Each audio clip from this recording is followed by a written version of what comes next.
E tá lá perfeita. E continua sendo usada. Às vezes não tem acostamento, não tem um monte de coisa, podia ter sido Mas ela duplicado. deve ser muito bem construída. Mas é do mesmo jeito que foi feito. Então, assim, a gente não consegue imaginar ainda o litoral sem Estrada do Mar, apesar de toda a duplicação da BR-101. Então, são questões, assim, por exemplo, tempo da Riocel, perguntar pareceres de viabilidade, se o Rio Grande do Sul deveria ter esse tipo de indústria ou não. Então, a Sociedade de Engenharia sempre se posicionou a favor do desenvolvimento, né? Então, um dos lemas lá da Sociedade de Engenharia é a erradicação da pobreza através da engenharia, né? Então, a engenharia é serviço da sociedade, do bem comum. Bom. Pois é, então, já que tu puxou esse assunto aí, eu queria te falar a respeito, assim, da nossa infeliz enchente que a gente teve aqui em Porto Alegre, assim, como que lá dentro da sociedade, assim, o que está acontecendo nesse sentido para reconstrução, algum projeto, alguma coisa para ajudar nessas? Ontem teve a reunião almoço do conselho e está sendo preparada uma carta, já está, logo já vai para a imprensa uma carta se posicionando em relação à questão das enchentes, tá? Sobre a carta eu não vou comentar porque ela vai sair agora. Realmente eles acabaram focando em Porto Alegre, mas o que nos impressionou mesmo foi a quantidade de informações, o que eu posso dizer, incompletas ou inverídicas sobre o sistema de proteção de enchentes de Porto Alegre, tá? Então, assim, vou entrar. Posso falar? Eu vou falar sobre a minha experiência pessoal. Eu estudei na Universidade Federal do Rio Grande do Sul, fiquei 2 anos no IPH, estudando hidráulica, e nunca ouvi falar de um sistema de proteção contra enchentes em Porto Alegre. Poxa, claro, o meu foco, o meu interesse era em construção civil e projetos estruturais, tá? Então eu chamei lá o pessoal no meu grupo de formandos da Federal, e eu perguntei, olha pessoal, alguém lembra de ter ouvido falar dentro de alguma aula, de alguma coisa, sobre o sistema de proteção contra enchentes de Porto Alegre? Ninguém.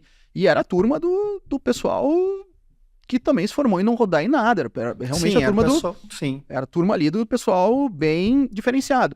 E aí teve uma colega que fez mestrado, fez pós-graduação no IPH, também não sabia de absolutamente nada desse assunto, tá? Então, a gente vê que não são só os leigos que não sabiam. Então, o esquema foi esquecido, tá? Então, a gente ontem teve várias pessoas entendidas do assunto, se pronunciaram dentro lá do almoço, e eu fiquei pasmo com a quantidade de informação que eu não tinha, tá? Claro, minha área é outra, não é hidráulica, mas assim, eu não tinha, outras pessoas lá não tinham, e eu não vi em nenhum lugar da imprensa e nem do que for. Então, o que acontece?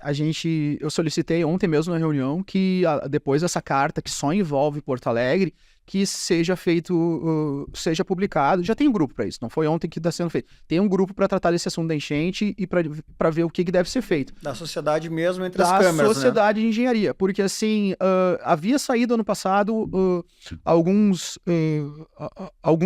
um manifesto lá do IPH que algumas pessoas viram como praticamente está vendendo um trabalho, entendeu?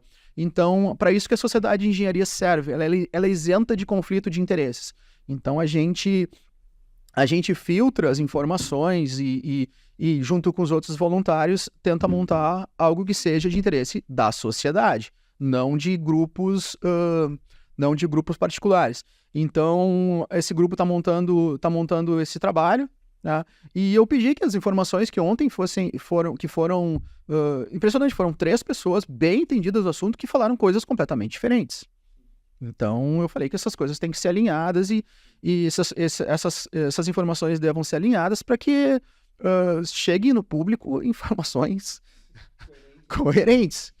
Pois é, a gente falando então, né, sobre tudo isso que aconteceu, mas eu vejo que talvez não seja nem assim da gente pensar em responsabilidade de tudo isso que aconteceu, né? Porque uma coisa que veio se arrastando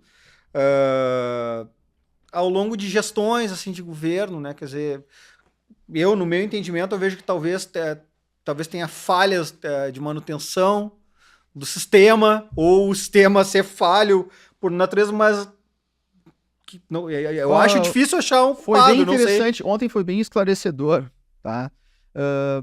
Porque o que acontece? Eu nem sabia que tinham casas de bombas, uma quantidade imensa de casas de bombas no centro. Então, o que Sim. aconteceu? Ontem na reunião, tava uma pessoa da Stemac lá. Sim. E as pessoas disseram, não, tem que alugar, precisa alugar geradores, não sei o quê. Não sei. Esses geradores não existem para alugar, porque as bombas têm uma potência muito, muito alta. Então, assim, precisa todo um trabalho para adquirir geradores, construir reforço em cima das casas de bomba, colocar o gerador onde não vai pegar água. Sim, tá? sim. Então tem toda essa questão. Certeza. E aí ele contou que ele foi visitar essas casas de bomba, elas são completamente depredadas. Tá? Então tem todo um aspecto social, e a gente sabe, prendem uma pessoa no centro, soltam 5 minutos depois. Tem pessoas que já foram presas mais de 40 vezes, tem reportagem sobre isso. Então ele diz assim, poxa, tu vai lá, tu vai organizar essas casas de bomba, tá? Elas têm, quem faz a vigilância é a Cotravipa, que não é nenhuma empresa de vigilância. Então, se tu se reformarem todas essas casas de bombas, em uma semana já está tudo destruído de novo. Então, essa é uma questão... é uma questão, né? é uma questão social, não é questão técnica. Sim. Então envolve todo esse tipo de assunto.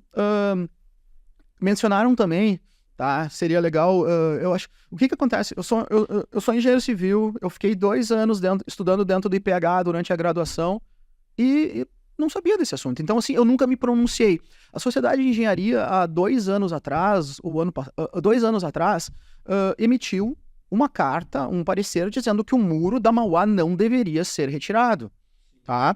Havia vários políticos que iam tirar o muro da Mauá. Porque... Teve um plebiscito, não? Não sei. Teve um projeto. Teve um projeto que aprovava a retirada do muro da Mauá. Então, o que acontece? Eu, como engenheiro civil, eu falava assim, olha, eu preciso ver os cortes, preciso ver o projeto para chegar a alguma conclusão. Porque, vamos lá, poxa, tu bota um muro aqui, a água pode entrar lá pelo gasômetro. Eu preciso ver se o gasômetro é mais alto, não precisa de uma continuidade do muro. A gente precisa ver os cortes e entender por que o muro da Mauá foi concebido. Tá? Então, o que acontece? A enchente aconteceu em 41 e o projeto e o sistema de prevenção contra enchentes foi feito em 1960. Ok? Realmente teve uma importância, não foi feito em 1942. Precisou fazer todo um projeto para angariar fundos para fazer isso daí.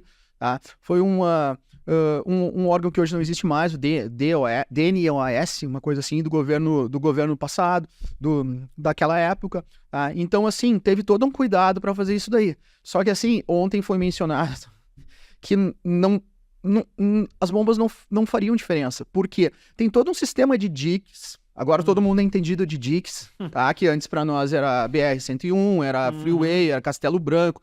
Era Rio aqui. Agora são diques, né? Antes eram ruas ou avenidas, tá? Agora todo mundo é entendido de dique. Um dique falhou, o dique não sei... Mas que dique é esse? Poxa vida. Aí tu vai entender. O que acontece, tá? A Freeway, tá? Tem uma altura que serve para conter água de Porto Alegre. Então, assim... Canoas não tem uma proteção. E o que acontece? Se tu for ver lá na Fiergues, a gente tem a Freeway, que é um dique. Só que a entrada de Cachoeirinha passa por dentro do dique. Sim. Era para passar por cima. Sim. Entendeu? Então, ali já é um ponto falho. Não existe, então, esse sistema de proteção. Porque conceberam errado a entrada. Não terminaram ou conceberam errado aquela entrada da cidade. Sim. Então, por ali passa água. A mesma coisa é na... Ele foi concebido por parte, talvez não tenha se olhado um plano diretor de todo esse projeto, né? Exatamente. Olhando todas as falhas, né? Porque o que acontece? Disseram que foi um período de retorno de 300 anos. Tá bom, mas eu imaginava que tinha sido 100 anos. Ou 50 anos. 50 anos, 1941 já estourou, entendeu? Sim. Então, 100 anos, 2024 estava perto. O que seja, claro. Então, o que acontece? A gente não imaginava que fosse acontecer 2 anos consecutivos de enchente. Então, assim, para a pessoa que não... A gente fez hidrologia, a gente entende de período de retorno. Não quer dizer que está marcado no relógio que a cada 80 anos isso tem que acontecer. Sim. O que acontece? Mas naquele período pode voltar a acontecer, né? Claro, é estatístico, né? É estatístico. Então, o que acontece com a estatística também? A gente tem muito pouco histórico, porque a humanidade começou a calcular, começou a medir temperatura, pluviosidade, Em 1800 e alguma coisa, cara, isso É muito pouco em termos de história, ontem, né? ontem, entendeu? Então as pessoas falam em aquecimento global. Não, claro, a gente não deve poluir, não deve, se tiver algumas formas mais limpas, verdes de produzir, que não onerem os pobres, claro, a gente tem que ver isso daí.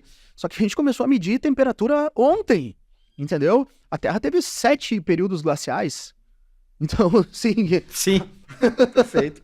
Então fica Ah, complicado da gente falar um pouco sobre isso, né? A gente chegou ontem na Terra. Não, eu acho que também uma coisa que é importante a gente falar, que é essa questão de que obviamente que todos os bairros e municípios ali que mais sofreram, eles são locais próximos ao rio, e às vezes até num banhado, né, de uma região que via de regra não poderia se construir, né? Não poderia ser feito um bairro, um loteamento ali, quer dizer, tendo opções de escolha, mas isso ninguém fala, né? Ninguém sabia. Eu não sabia. Por Tu exemplo, sabe que isso eu lembro muito bem do meu professor de hidráulica na faculdade falar, olha, cara, o dia que tiver uma enchente em Porto Alegre, cara, o Sarandi vai ficar debaixo da... Isso me lembrou na hora. Eu lembrei dele falando disso, deu, nossa senhora, isso faz 20 anos atrás. E eu lembro disso. Isso me chamou muito a atenção. Mas é claro que isso ficou esquecido até acontecer, né? pois é, agora a gente está em 2024, a gente vai aprender que por que as cidades acabam se construindo, as zonas mais nobres acabam sendo os pontos mais altos, né? Sim. Então, poxa, não, você sabe disso, né? Mas tu imagina só, as pessoas não teve essa memória. Quantos depósitos de empresas com todo o estoque não estão ali no Navegante, São Geraldo, toda essa área que invadiu. Então, assim, a gente está trocando de sede lá, poxa, vai arranjar um carpete para instalar. Então, assim, tem que vir tudo de São Paulo, porque os estoques que tinham aqui em Porto Sim, Alegre estão acabaram. todos debaixo da água.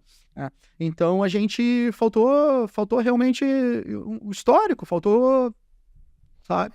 Muito embora a gente saiba que alguns bairros aqui em Porto Alegre, né, são recorrentes ali. Por exemplo, né, nessa região ali da Avenida Farrapos, por ali, a gente sabe que ali sempre é um local perto do aeroporto também, mesmo que não tenha acontecido antes, assim, a inundação que houve, mas sempre foram regiões que costumavam alagar, né?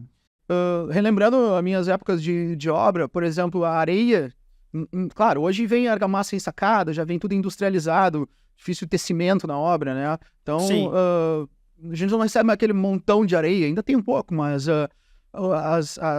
as empresas que vendiam areia, elas ficavam tudo instaladas no Guaíba, Sem elas dúvida. dragavam o Guaíba e vendiam essa areia. E Sim. isso aí foi proibido pelo meio ambiente, Ministério Público, seja o que for. Então, o que acontece? Eu acredito que isso tenha causado, mesmo antes dessa enchente, muito mais recorrência lá no Delta do Jacuí, lá em Eldorado, em Guaíba, essas pessoas que toda hora estão perdendo tudo, tá? Sim. Eu acredito que tenha aumentado a recorrência no por causa mínimo, disso. né? No mínimo isso, né? Sem falar em todo esse efeito que teve agora dessa subida. Só que, na verdade, a gente não sabe, né? Bem provável, né? Falando de estatística, que se o rio está mais dragado, a gente não teria um nível tão alto. Né? Certamente não teria. Certamente. E a gente fica, claro, acho que às vezes até um pouco egoísta a gente falar sobre as responsabilidades aqui de Porto Alegre. Eu não sei realmente, eu nunca vi o projeto, eu não consigo ver as curvas, o planetimétrico, ver o que aconteceria. Por exemplo, se Porto Alegre funcionasse 100% e não tivéssemos enchente aqui, o que teria acontecido com Canoas? A água teria tudo lá? Porque ficou represada. Ela ficou represada e não foi lá pra Lagoa dos Patos. Ela ficou por aqui. Então, assim, Canoas teria pagado muito mais por isso. O nível. E nas outras cidades também, né? Pois é. Então, eu acho que não sei quem teria recursos para fazer isso, de fazer um vídeo explicativo, uma animação mostrando níveis, o que aconteceu, mostrando a água enchendo, assim, numa animação e a altura da freeway e a parte da entrada de Cachoeirinha, por exemplo. Então, todas essas coisas, a gente fica recebendo informações desencontradas, né? Principalmente até as pessoas técnicas, né? Eu acho o que a gente pode construir, assim, a partir disso tudo que aconteceu é ter um planejamento, assim, tanto de projeto, né, para melhorar essa questão e sem dúvida de manutenção também, né? Porque, por exemplo, na questão do muro, né? A gente vê que teve comporta que se rompeu, teve outra que não fechou, ou que estava vazando, né? Tem que ser um sistema que seja realmente estanque, né? Que ele consiga, assim, né?